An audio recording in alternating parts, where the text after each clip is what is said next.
And I think that's even more frustrating is like, I think people would much rather come out and be like, yeah, we were being super greedy. I think people would rather hear the truth. I think our journey of my fiance trying to turn me into a gamer. For those new here, I'm Kayura, the newbie to the gaming multiverse. And I am Mal'Ganis, the overseasoned, overcooked veteran. So, as you'll see, we've lost our backlight. It is a long story. We would like to purchase a new one at some point. So Battlestate Games is getting very, very gaslighty. Yeah, I was reading through your notes and I'm a little confused. So a lot's happened. They could not stop shoving their arm further into the wood chipper. And they do not know what the community wants, clearly, or they know what they want and they just don't care. And it's a my way or the highway situation, which I 100% believe with a Russian company. And yeah, it's very, it just feels icky. The whole situation just feels like super, super icky. And I'm not a fan of the direction that they're going right now. I mean, they claim that, they don't need money. They have money. Okay. Well, then why the price increase? Why did it exist? Why did you do what you did? You eliminated the number one potential reason. Yeah, I feel like coming out and saying it's not about money, it's like I feel like you need to explain it then, because it seems like a money-driven solution to a problem. So yeah, so I'm just kind of like, I don't know what's going on or why anybody's doing what they're doing in your company. Yeah, I definitely feel like, if it was a money issue, people would be at least more understanding. They made a really weird statement when questioned about it. There was like a leaked Q&A or some stuff like that, and it was very kind of sus, but whatever. It's take it with a grain of salt. But apparently, it was confirmed true that a statement had been made that they're trying to find out who the true believers are, or it's time to find out who the true believers are. And I'm like, you got guys that gave you $150 for an incomplete, buggy, shitty game in 2016 that are still playing the game. I don't know what more proof that you need that there are true believers, and that they are, and you just continue to shit on them and burn them at every step. So basically they're trying to figure out who's loyal, even though there are people still playing. Mm-hmm. And that's why I'm not saying that that's what they're doing. It's just, that's an odd statement to make when you already have proof that you have a loyal fan base that has already paid you the maximum amount of money. You know what I mean? Yeah, that's a little... But yeah, they keep backtracking. They're on the back foot, and then they keep making updates, and they're changing past evidence, but everybody's got the Wayback Machine, so it's not like you can hide anything from the internet, especially when you put it on the internet. They're trying to add these like effectively pay to win features and balance them and all this other stuff, and everybody's screaming at them, no, we don't want this. Why does this exist? You know what I mean? Mm-hmm. So yeah, my distrust with a lot of game developers, especially with Battlestate Games, continues to fall apart even more than it has already fallen apart. Because it feels like 99% of decisions made by gaming companies, or really just companies in general, but especially with gaming companies now more than ever, is entirely driven by the bottom dollar, and that's it. I get it, they're companies. I get it, they need to make money, but do we not continue to make money with happy returning customers? Is something lost on me? I don't know. And maybe it's the fact that in a way they don't have returning customers in the sense of like returning paying customers. Well, they would have, because they technically don't have returning customers, and they do have the ongoing cost of development, the ongoing cost of server maintenance and whatnot. But there are things that the community would have been okay with being added and paying more money for, and there are things that are not on that list of things that are okay. Yeah, no, I definitely agree with that. They went through the entire list of things that are not okay, and we're like, yep, we're going to do all these things instead of the things that are on the list of the community has been begging for years. So it's like, I guess part of it, because it's like, they say they do it to like returning customers, but then like they say they don't need the money. I feel like everything is a walking contradiction with them right now. Yeah, it feels like they just don't know what the fuck they're doing. That's how I feel. I'm like, they don't know what they're doing. Nobody knows what's going on, and it feels very just icky, scummy business practice. Does that make sense? Mm-hmm. It does. And I'm like, not a fan. Not a fan. I've been abused for years by Blizzard Entertainment, especially when they were owned by Activision. During all the sexual harassment lawsuits that were going on, I quit playing the game. I quit contributing to the company. I quit paying my subscription. I skipped 2 expansions. Yeah, I effectively skipped 2 expansions. I had an unbroken subscription from End of Wrath of the Lich King to the beginning of Battle for Azeroth. Almost 10 years uninterrupted that I played the game, and I just turned it off because I just didn't like what the company was doing. I didn't like how the player base was being treated. A lot of stuff came to light, and I just a lot of icky stuff, and now I feel kind of like BSG's on the same track of being icky and scummy. Yeah, I kind of feel like, speaking very generally here, just a lot of industries are going that route. And that's fine. There are plenty of people, and I'm one of them. If they'd come out and said, hey, we're going to sell custom nameplates and gloves and watches. Yeah, it's kind of dumb, but I don't know. I might have found one that I liked and paid $5 for it, and that'd have been the end of it. And the reason I bring that up is to the point of Pirate Software. He worked on StarCraft 2 Wings of Liberty. Full AAA game developed, hundreds of millions of dollars in development, however much it cost to develop that game. They released it.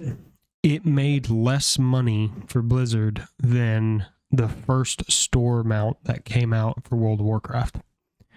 A mount that probably took an intern a weekend to put together and put in the store made more money than this $100 million or however much investment of a video game did. So obviously that flips a switch of why would we develop a new video game when we can just put a microtransaction and make even more money than we would have made. Yeah. So, but my thing is like Battlestate Games could have just done that, not set the community on fire and made even more money. Like I'm at a loss. I think everyone is. Like, I think everyone is confused about why they did what they did, and they're not answering the question of why. And I think that's even more frustrating, is like, I think people would much rather come out and be like, yeah, we were being super greedy. I think people would rather hear the truth than like all these little like partial half-truth, half-lies type and deals. Contradictions and things like that. And Battlestate Games is notorious for poor communication with individual players and the community at large. They just fail to communicate. They don't understand how to communicate. And I get it. For most of the people they interact with, there's a language barrier. Roger Tracken got it. But come on. At least make an attempt. Yeah. Make an attempt to communicate, make an attempt to, and they came out and they basically said, they were like, we're sorry that our decision is causing negative consequences for us, is effectively what they said. made a somewhat veiled threat to the community, and then we're like, we're going to give you what you want, but we're going to do it in such a way that you can't even like be happy about it. Does that make sense? Because like they're giving my Edge of Darkness account, they're giving it the PvE single player for free once the game's released 1.0, which at this rate is never going to happen. So it's kind of like, all right, where are we at? You know what I mean? But then they also say with their other hand, or their other side of their mouth, but if you buy it right now, if you buy the upgrade, you can go ahead and play the PvE single player on your own. It's like, okay, so this is a sales tactic. This isn't a trying to make things right. This is a sales tactic. Yeah. So it's like, and then they're like, well, we don't have the server capacity to give this to all the Edge of Darkness players. And it's like, okay, well, if you don't have the server capacity, why are you trying to sell it? See, and that was the part, because that's what I was kind of thinking. I was just like, if they came out and said that, like, hey, like, we don't have the server capacity to do this. But then I'm like, but they're trying to sell it to you. And maybe they know it's going to slow it down. So it kind of gives them time. Well, here's the thing. Here's the thing about that. So when Arena came out and was in its final phases of beta before it went 1.0 release, they said, hey, every Edge of Darkness player is going to get this for free. And they're also going to get early beta access. But the caveat to that statement was it's going to be released to the EOD players in waves because we don't have the server capacity to support it. But we acknowledge that everybody has the right to it, and we want you guys to play the beta, give us some feedback, and we're going to do it in waves. Communicated very effectively with us during that process.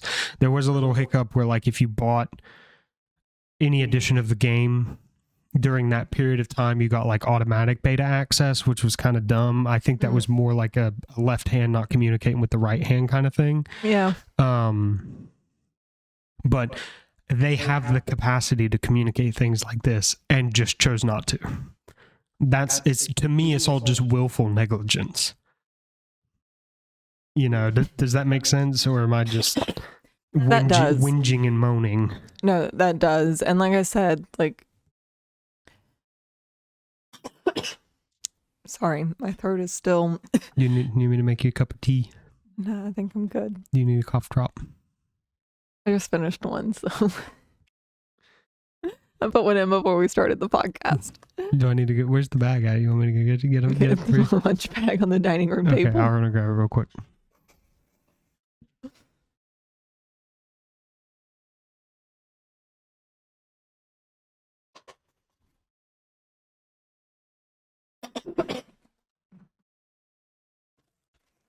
Cough drops acquired.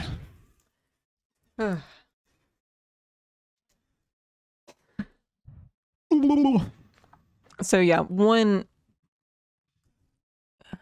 I feel like if it is a server issue, people would much rather them come out and say that and have it be this, hey, this is what's going on. We don't have the server capacity. We have to release it in waves. If you don't want to wait, you can pay the money, because ultimately they can make the argument that that money helps them gain more server capacity. Right. But they're not doing that. That's not what they're saying. Mm-hmm. And there's no answer to why things are being done this way. Yeah. And I think that's the frustrating part. Yeah. I think that's the bit that really gets under my skin is like, well, there's that. I don't think that gets under my skin as much as the hair splitting of them trying to argue this is a unique feature and this is a DLC. And then they turn and define what they believe a unique feature is, which is the definition of a DLC, and then define a DLC, which is just a DLC. But the problem is like with that, as they say, well, DLC is what comes out after the game goes full release. Well, now you're going to delay the release of the game so that you can continue to nickel and dime us. 1, 2, you gave me Arena for free, which was a whole nother game. which arguably isn't a DLC for buying EOD. So I'm like, I'm just lost in the sauce. Yeah, no, it just, none of it makes sense other than the answer being greed. Yep. And, to me, that's an answer. It might piss some people off, but it's an answer. And I think people would rather just, if that's the answer, they would rather them just come out outright and say it than trying to beat around the bush and make up excuses. Yep. I think if they, how do I word this? I can put up with Blizzard's greed. I think because there's a consistent flow of content. I get what I pay for. There's lots of things to do inside of World of Warcraft. There's lots of things to do. I have a lot of long-term projects and goals. And the game has started to become rewarding to play again. Both retail, Season of Discovery, Cata Classic, take it or leave it, whatever you want. I enjoyed Cataclysm. It's when I got good at the game. Classic Era, soon Mist of Pandaria Remix will be coming. I can put up with all that because I have all of this content that I can enjoy. I can enjoy it with friends. I can enjoy it alone. But Tarkov is misery. It's just miserable to play. That's the only way I can describe it. And don't get me wrong, the adrenaline rushes are fun, but for me, Tarkov is just patrolling the simulator. And do you enjoy menus? Because it's just menu after menu after menu, and then 20 minutes at a loading screen waiting to get into a raid. And then you're going to be dead in 5 minutes anyway. So all that preparation and forethought you put into your character to go into the raid was made irrelevant either by an overtuned AI that dropped you at 300 meters that can see through bushes and trees, or by a hacker or cheater, because they make no attempt, at least how I feel, they make no attempt to ban hackers and cheaters for the most part, or they do, but they don't. They do it just enough to look like they're trying to do something about the hacking and cheating problem. And then, or you're just going to get killed by somebody who's way better at the game than you. But I can stomach being killed by somebody that's better than me at the game. I can stomach that. But it's all the other things piled on top of that that just makes me go, nah, I don't want to do this anymore. No, I can get that. Something that I always was frustrated with when you played Tarkov was like, you would say, after this raid, we'll go do this. Well, is that going to be 30 seconds or is that going to be an hour? And that was always very annoying because it's like, well, if it's going to be an hour, I could go do this thing. And I always felt like I was just in like a waiting mode because it's like, well, I can't really start anything because he could be done at any moment. Yep. Versus like, WoW, I feel like is a little bit more like I guess because like you don't just like die in WoW, so you can kind of keep playing. No, you die, but it's the punishment for death in World of Warcraft is, like you come different. back. Yeah. You come back and you keep playing. Yeah, you can pick up where you left off, and that's, I think, something that is unique to World of Warcraft. Well, it's not, I wouldn't say unique to World of Warcraft, maybe unique to Tarkov, is the punishment for death is you got to start all the way over. There's probably half the quest, I'd say, 1/2 to 3/4 of the quest. There's no punishment for death other than you have to re-kit and go back into raid. But there's a lot of quests like farming part 4, farming part 3, because there's 2 of them. There's two parts of the farming quest. You have to have a found in raid GPU.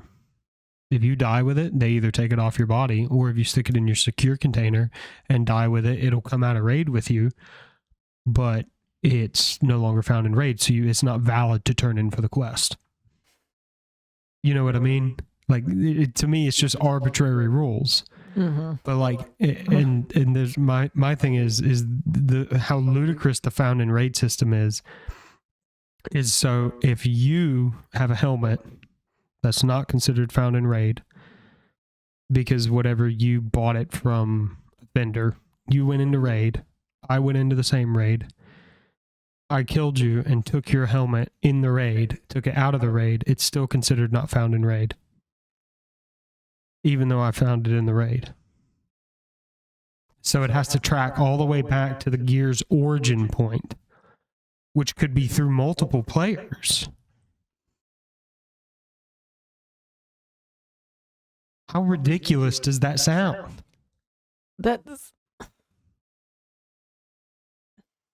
And you thought that the bind on equipped and soulbound and bind on pickup was ludicrous?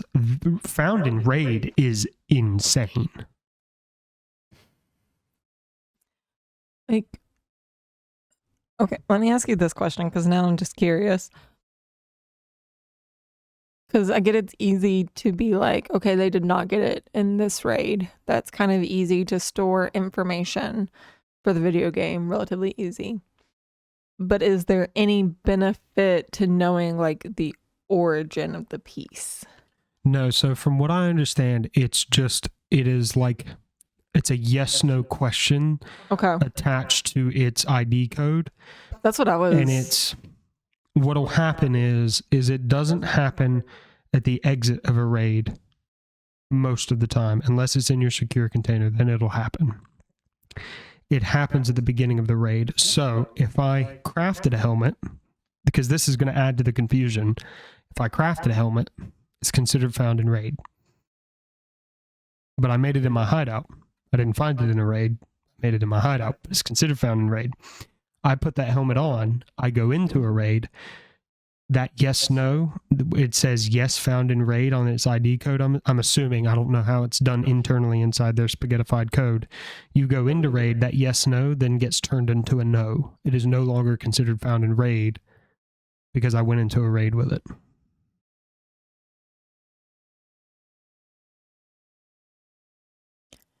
Interesting. Yeah. And there's a million reasons why they implemented this system and that it works the way that it works. What's the benefit of something being found in raid unless it's like the subject of the raid? The benefit of something being found in raid is, one, it can be sold on the flea market. Okay. So you could potentially earn significantly more profit in terms of rubles that you can use to purchase things with. Two, it's valid to be turned in for quests. Those are the two advantages for it to be found in raid. Okay. So let me make sure I get this right. So before you enter the raid, you make a helmet. Mm-hmm. And it is considered found in raid at that point. But then once you enter the raid, it turns to not found in raid to where it could not be turned in or sold on the market. Yes. But you could have sold it on the market before you entered the raid. Yes. And this is my point is, so let's say I crafted a helmet. I put the helmet on. I go into the raid. You kill me, take the helmet, leave the raid with it. It's not considered found in raid, even though you found it in the raid. And it was technically found in raid before I entered the raid, though. Like, do you see how ridiculous and convoluted and confusing this system is? Part of it is like I get the logic, but I'm also like a very logic heavy person. I think the reason it's making sense to you is because I'm explaining all the circular things, the things within the circle around it. If you had gone into Tarkov, no, like if I would have gone in and found something, put it in your secure container, died, and then come out of raid with it and been like, why can't I turn this in for my quest? And I told you it's because it's not considered found in raid anymore. And your answer to me, because I know you, would have been, I just found it in a raid. And my response would have been, did you die with it? And your response would have been, yes. I would have said, it's not considered found in raid anymore because of that fact. In a way, it makes sense because like you didn't like, and I guess maybe like I'm comparing it to real life. Yeah. Of like if you go do something, find something like, and you get killed in the process, like there is no like bringing it home. Yeah. So that in a way makes sense. Of like you have to come out alive with it. Like I kind of get it. To me, what really like that one I understand better than this whole like you go in and you take something off of them, and it's still not considered pound and rape, because it's like that's where I would be really mad. Yep. Is I'd be like, but I found this in the raid. Mm-hmm. Like, why is it not considered found and raid? Yeah. It's like I shot the person. I was able to get it because of my skills. Why can't I turn this in for anything? Yep, 100%. So like, and the part of it, like I said, is I understand the logic, but it's still frustrating, I feel like, as a gamer, to be like, but I did it. Yeah, it's like, why are there all these arbitrary rules? Yeah.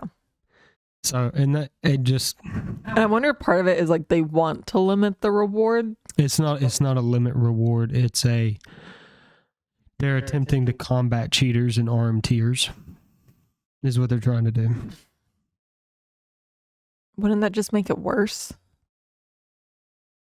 I think it actually ended up doing that. I think it ended up having the reverse effect, because all it did was just inflame the community. Because like I'm thinking of it of like, if someone really wants to win, well, now you're making it harder for them to get things to turn in. So now they're just going to double down. Yep. Is how like my brain would work with it. But I can see how you may not see that in the first place. Mm-hmm. Yeah, no, it definitely, like, I think Found and Raid was implemented right before I started playing. And it was confusing to me. I had to ask Vash. I was like, what does this little check mark mean? Why is it important? And he had to explain to me. He's like, it's the only way you can turn in quest items now. It's the only way you can sell things on the market now. And I was like, that is dumb. You know what I mean? Yeah. So it just feels like arbitrary mechanics for the sake of arbitrary mechanics. That's kind of like where I'm at with it. But yeah, no, and it's poorly communicated, and it's stereotypical battle state games, and a lot of it is, I attribute it to the philosophical razor of, I think it's Hanlon's razor. Don't attribute to malice what could easily be attributed to, what is it? Carelessness, incompetency, or laziness. But it's like, at what point does the track record form, I think hypothesis is the wrong word, but form the conclusion that maybe they are acting in a malevolent or malicious nature? Honestly, you want to know what that reminds me of? What's that? Reminds me of like management, like trying to micromanage to tackle a problem that doesn't really exist. Yep. And then just creating the problem through the micromanagement. Mm-hmm. In a past life, I experienced that a lot. Yeah, that's like what that sounds like. It sounds like they're trying to micromanage their players. I never thought about it that way, but that is a really good way to put it. And you know what's frustrating is they don't want you to play the game certain ways, so they implement things to force you to not play that way, that then makes the game just across the board miserable to play. And then people end up not playing the way that they want them to play anyways. They play a completely different way to manage the mechanics that they've implemented in the game. And it ends up, it's this like vicious cycle. And then, but you know who executes on that really well? Who? FromSoft. Dark Souls, the Soulsborne series executes on that wonderfully, because they're like, hey, these are the set ways to play the game. And there's multiple ways to play the game, but they kind of have like set archetypes, and they're like, this is how, if you're going to do this, you're going to play the game this way. But it doesn't, I don't feel like, it seems more like the way that comes across is it's more like them helping you out of like, this is how the game happened to be set up, this is the best way to play, versus it feels like Tarkov, it's like trying to force you to play a particular way. Yeah, especially because a lot of it's after the fact. Yeah. I think like that's the difference. Like Tarkov is like forcing you, versus the other one, it almost sounds more like a helping hand. Yeah. Well, of like, this is the better thing to do if you want to accomplish this. In Tarkov, it feels like this invisible heavy hand that's just preventing you from playing. In Dark Souls or Elden Ring, because Elden Ring was made by FromSoft, it felt more like, because Elden Ring was the first Dark Souls game I didn't play a strength build, because I was never interested in it. It was like too complicated in Dark Souls 2 and Dark Souls 3. So I was like, I'm just gonna play my usual guts build.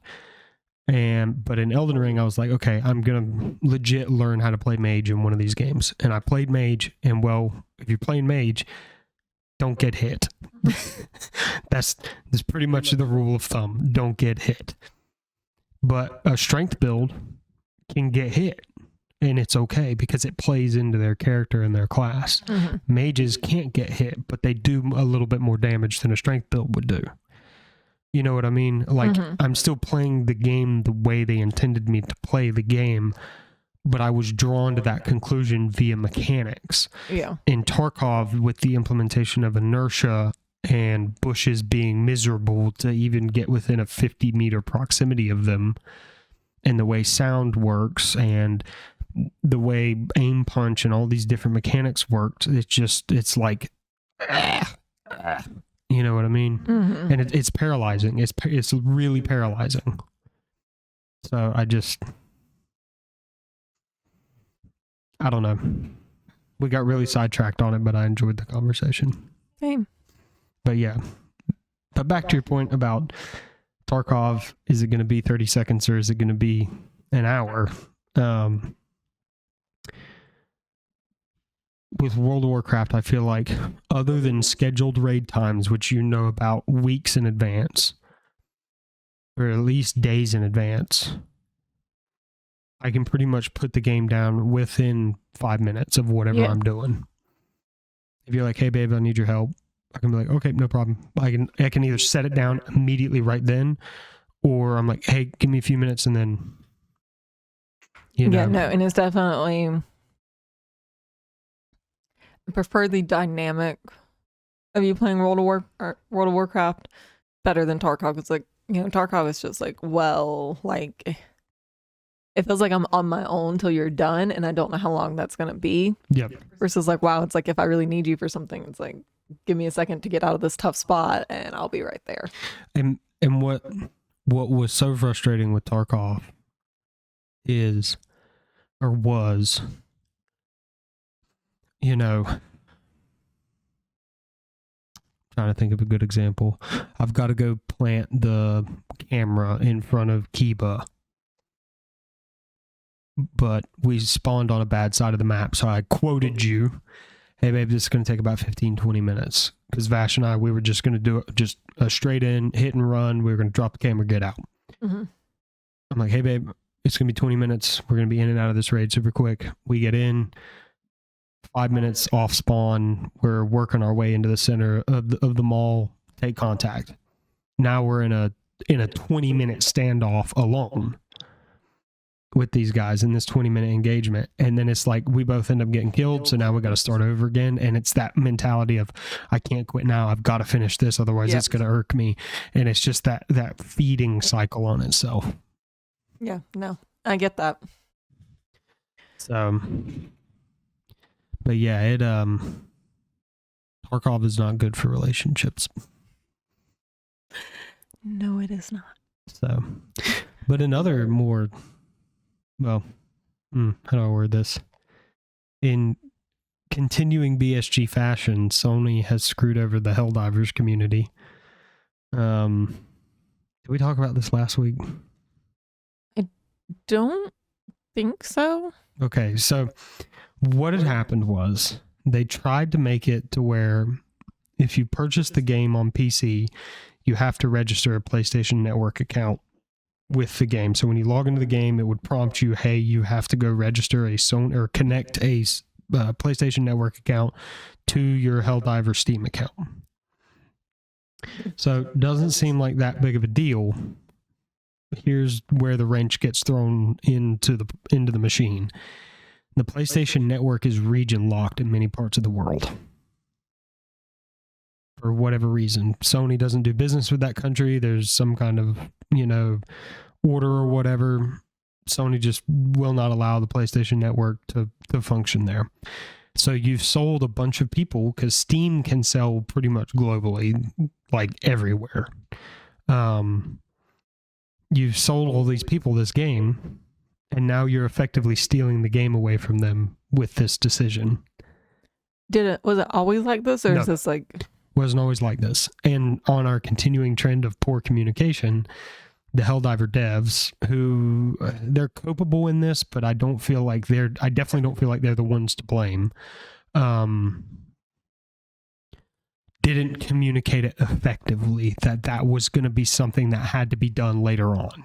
Yeah, because that's like, I'm thinking about it, if there would have been like a disclaimer of like, this is something that's eventually going to have to happen. If you can't own a PlayStation, don't buy this. And it's not, you don't have to buy a PlayStation 5 or a PlayStation 4 to register a PSN account. You can you could log into psn.net or whatever it is, and you could create a PlayStation Network account right now if you wanted to. I'm wondering if they're expecting people to like go through like a VPN type deal. No, Maybe? there's no expectation of that.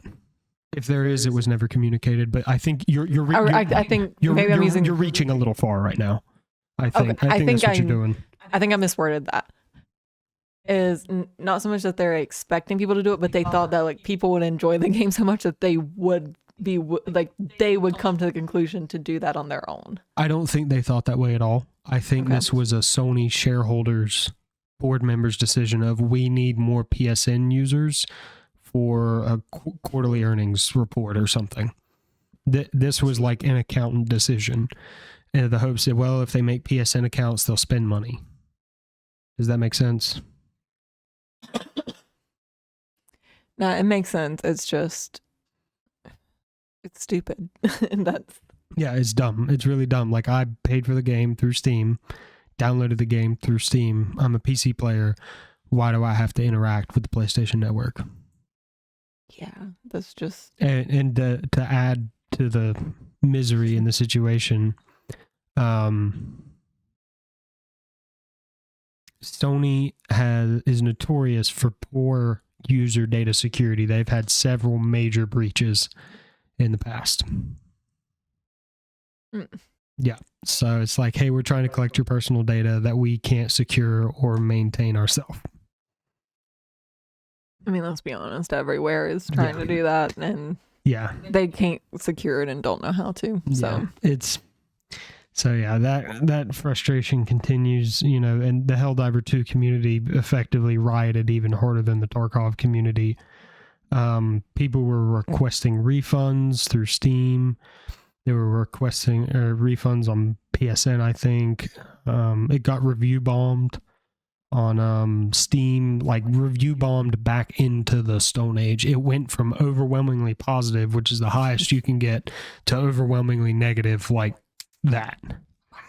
And then Valve, Valve is the parent company of Steam.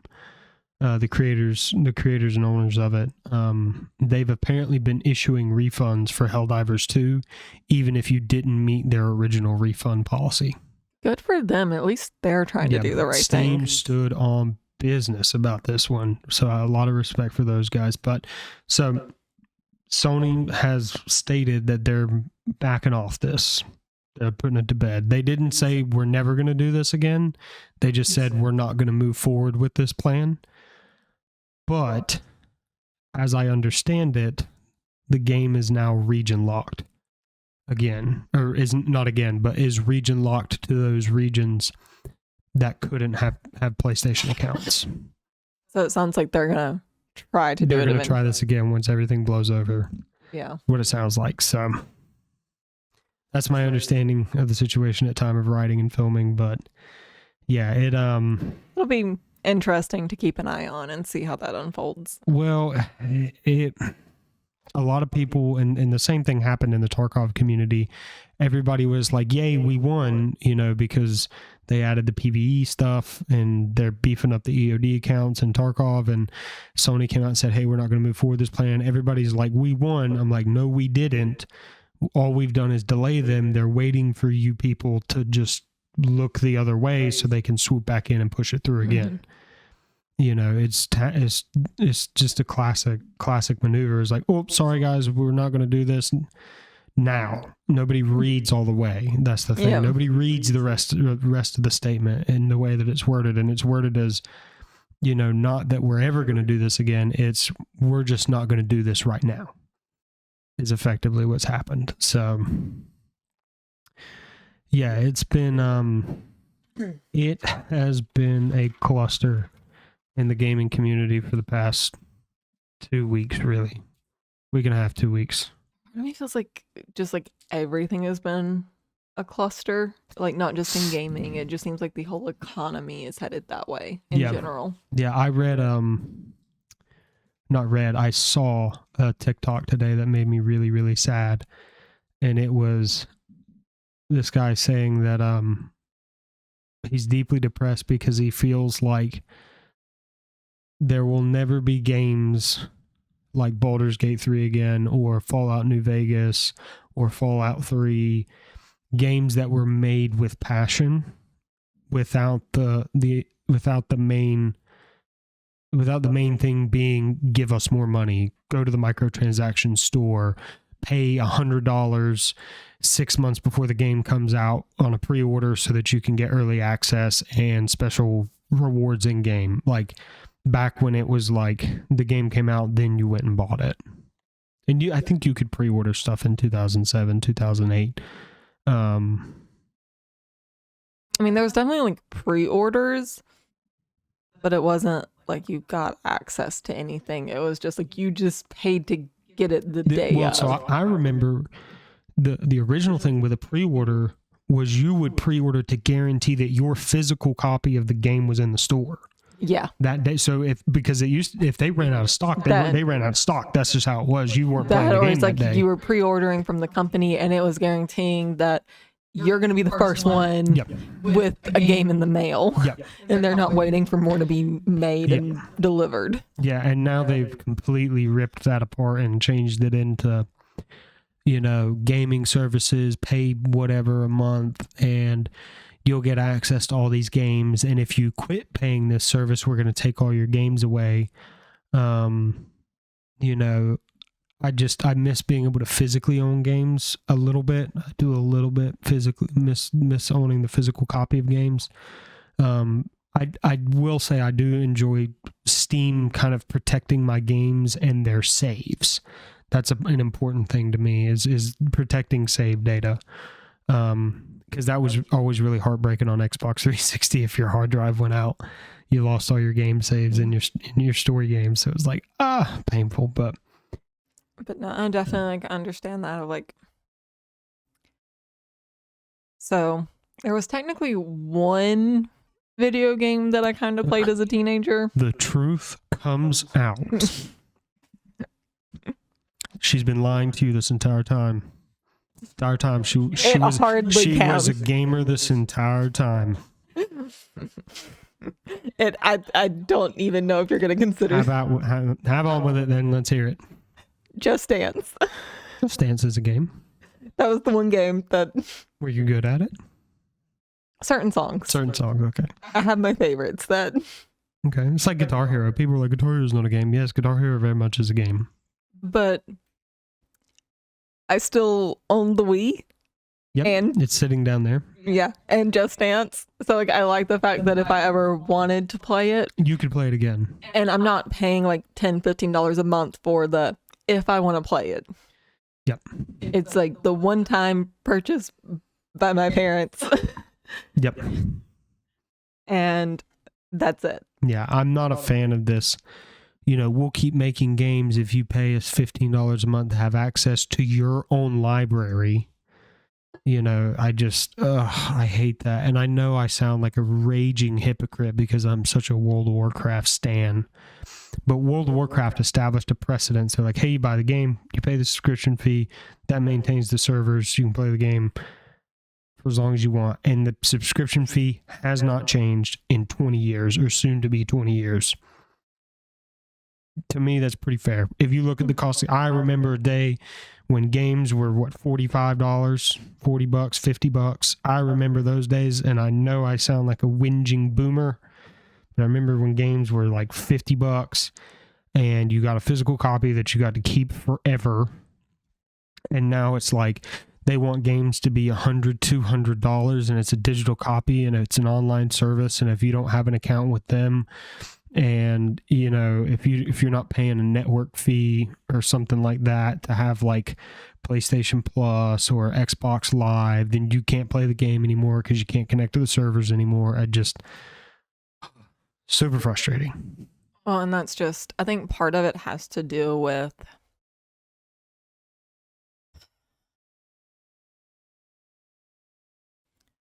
so it was actually, I was watching a video by Graham Stephan the other day.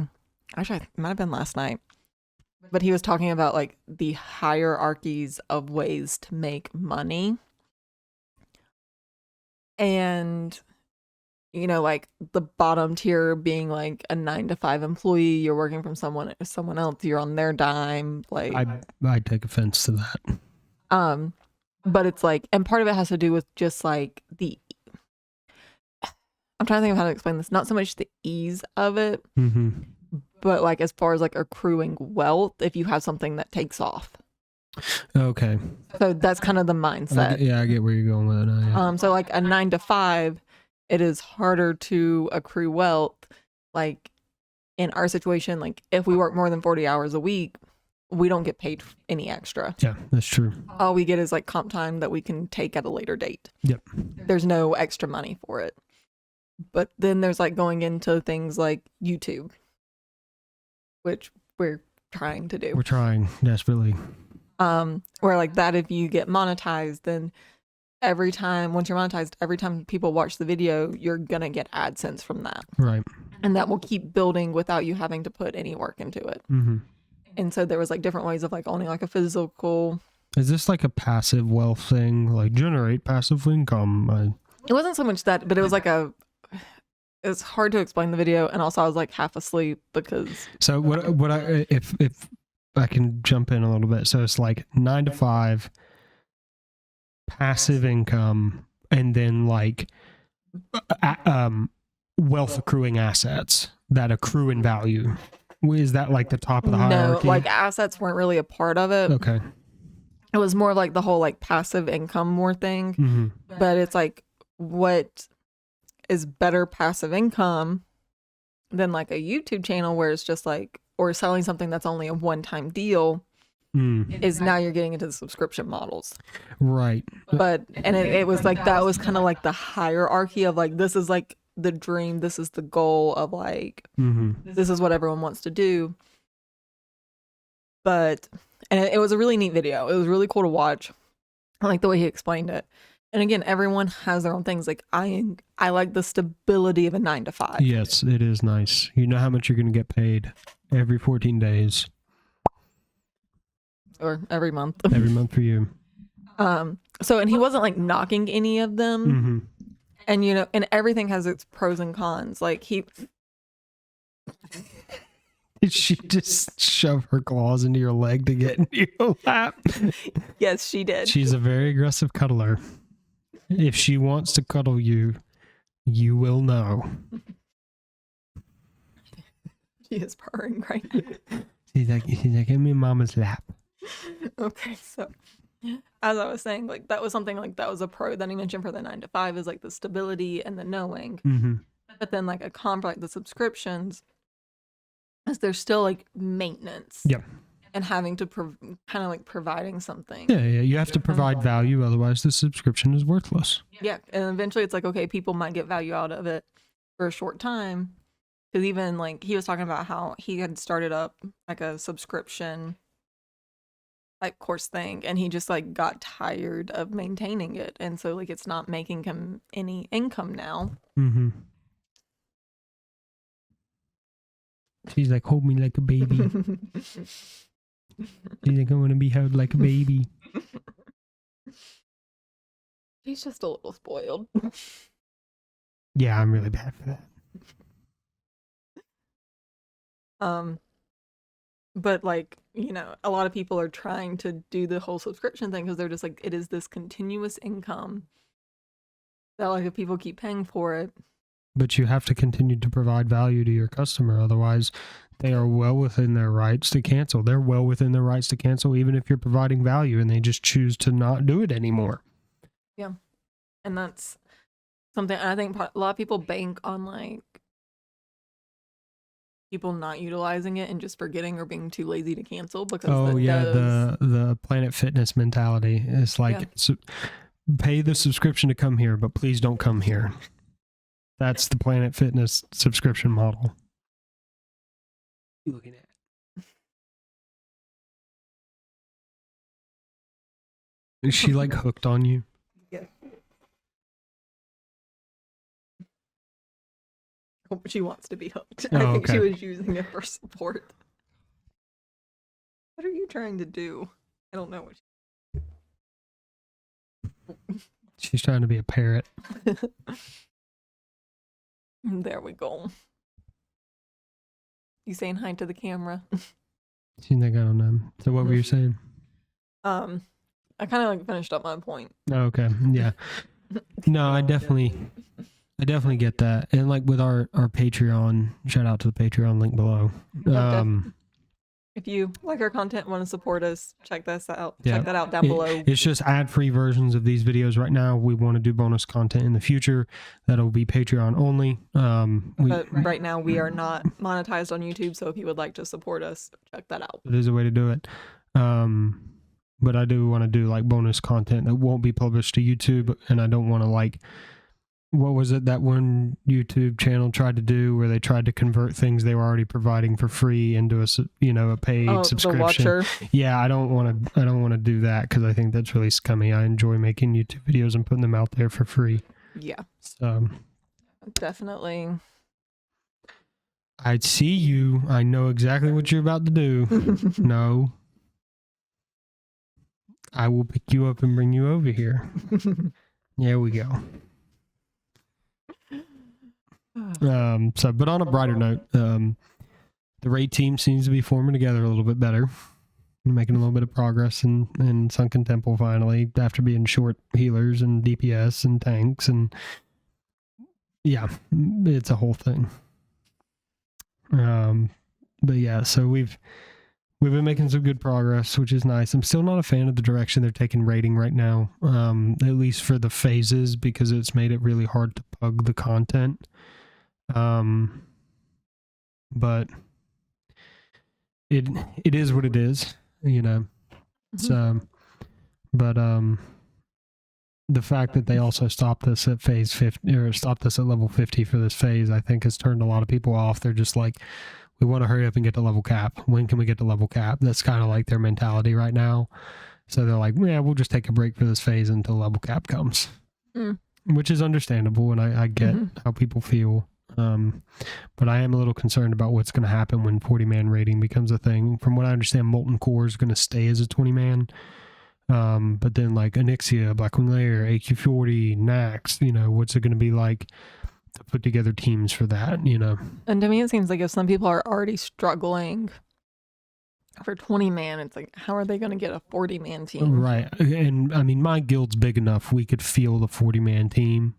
We could put together a 40-man team, I think. But we're struggling, you know, to put together, you know, 2 20-mans, which is concerning. But it's like, if you got 35 people for a 40-man raid, it's easier to pug those last couple of dudes. But right now, with just the player base being like on spring break effectively, I think that's what's making pugging things kind of hard. So... But yeah, so that pretty much wraps it up. You know, I think I'm pretty good for the week. We'll be gone for the weekend, so yeah. So we'll be getting back about the time this is going up. Yep. Oh. Well, alrighty then. Oh, I was like, what are you waiting for? I misread that. I am dumb. You're distracted by a cat. I am very distracted by the kitty that's purring in my lap right now. Thank you so much for coming and hanging out with us. We hope you enjoyed the content because we love making it for you. If you made it this far in the video, thank you so much. We love having you guys and we hope you enjoyed it. Peace. Bye.